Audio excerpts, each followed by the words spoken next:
And the justice double standard also exists at the federal level. Crazy case, juxtaposition, if you will. 6 pro-life activists now face 11 years in prison for blocking the entrance to an abortion clinic while praying. This is video of the incident in Nashville.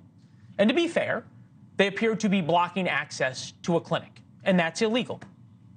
And over, we're told by the Biden administration, the law must be applied evenly and fairly without regard to politics, equal justice under the law, which is fine. So why, after 2 pro-Hamas riots outside the White House, including this one, that required the evacuation of the White House staff, there has not been a single arrest of anybody? There have been no arrests for trying to break through Secret Service fencing, no arrests for defacing parts of the White House, no arrests or investigations into the groups, and for that matter, their funders, inciting an attempted takeover of the White House. Yet those sitting peacefully outside an abortion clinic face 11 years in federal prison.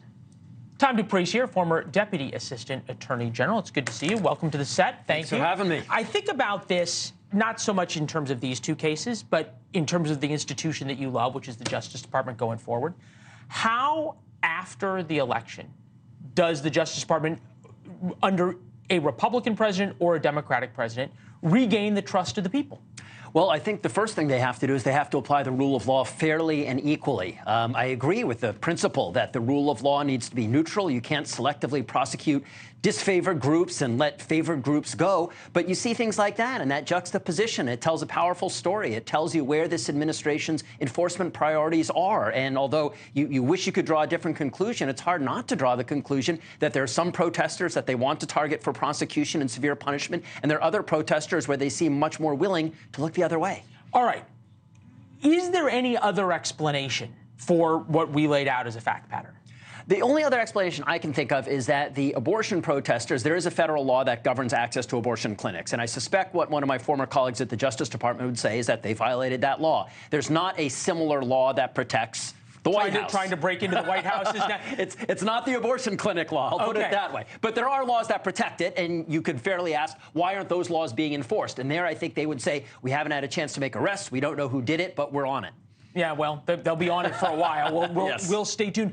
Am I right to be worried, though, about what happens when the trust in the Justice Department is lost? Where do you see this going? Absolutely. I think you are right to be worried about that, because prosecutors, pretty much above all, pretty much any civil servant they can think of, because they have the power to take away people's liberty, have to be impartial. They have to have the trust of the people, because they have such an amazing power. Well, I think you lose that when you see things like double standards, you see politicized prosecutions, you see prosecutors following where their politics takes them, not where the evidence leads them. And so I think to rebuild trust, it's a slow process. You have to take it case by case, and you have to commit yourself to applying the law fairly and saying, even if I agree with this person's political message, if they broke the law, they have to be prosecuted. Or even if I hate them, I'm not going to charge them when I wouldn't charge somebody else. Works both ways. Somehow we managed to do this segment without saying the words of either of the 2 presidents' names. Good Exactly. to see you, my friend. Thank you.